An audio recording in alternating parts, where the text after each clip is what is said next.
பிறந்த நாள்காரன் வந்துட்டான்டா.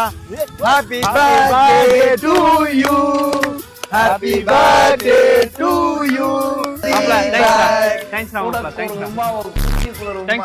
பிறந்த நாள் டீட்டு வையா, ஹோட்டல்ல போய் சாப்பாடு வாங்கி கொடு. இவங்க ஹோட்டலுக்கு கூட்டு போனோம்னா 1000 ரூபா 2000 ரூபாய்க்குள்ள திம்பாங்க. சரி ரைட்டு, நைஸா டீ கடையை கூட்டு போய் டீ வாங்கி கொடுத்து 200 ரூபாயில முடிச்சு விட்ற வேண்டியதான். டேய் என்ன யோசிக்கிற? டீ கடைக்கு போமா, டீ குடிப்போமா? டீயா? அதெல்லாம் முடியாது, எனக்குலாம் ரொம்ப பசியா இருக்கு. என்னடா டீ குடிச்சிட்டு அப்புறம் யோசிப்போம்டா. சரி வா, என்ன வேணுமா சாப்பிடுங்க. சரிடா சரிடா. டேய் பிறந்த நாள்காரா இவனா? இந்த வரேன். வடை எடுங்க. A few moments later. சரி நான் வரேன். சாப்பிட்டீங்களா? சாப்பிடுங்க. திரும்ப வந்து இந்த சாப்பாடு பால்லாம் வாங்கிட்டு இருக்க கூடாது, செலவு காசு ஒண்ணும் இல்லாம இருக்கு. அண்ணே மொத்தம் எவ்வளோண்ணே? என்னென்ன சாப்பிட்டியா? மாப்பிள்ள 20 வடை, 20 போண்டா, ஒரு டீ, ஒரு காஃபி, ஹார்லிக்ஸ், பூஸ்ட், அவ்வளவுதான்.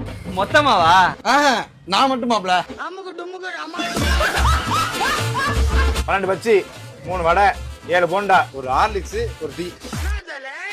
10 வடை, 13 போண்டா, ஒரு டீ, ஒரு காஃபி. 47 வடை, சாப்பிடுறதோட சேர்த்து 48. 200 பச்சி போட சொல்லியிருக்கேன், வீட்டுக்கு பார்சல் கொண்டு போவேன்.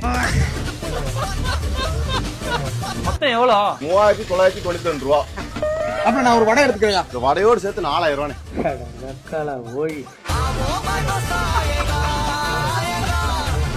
ஐயோ ராஜா, செல்லமே.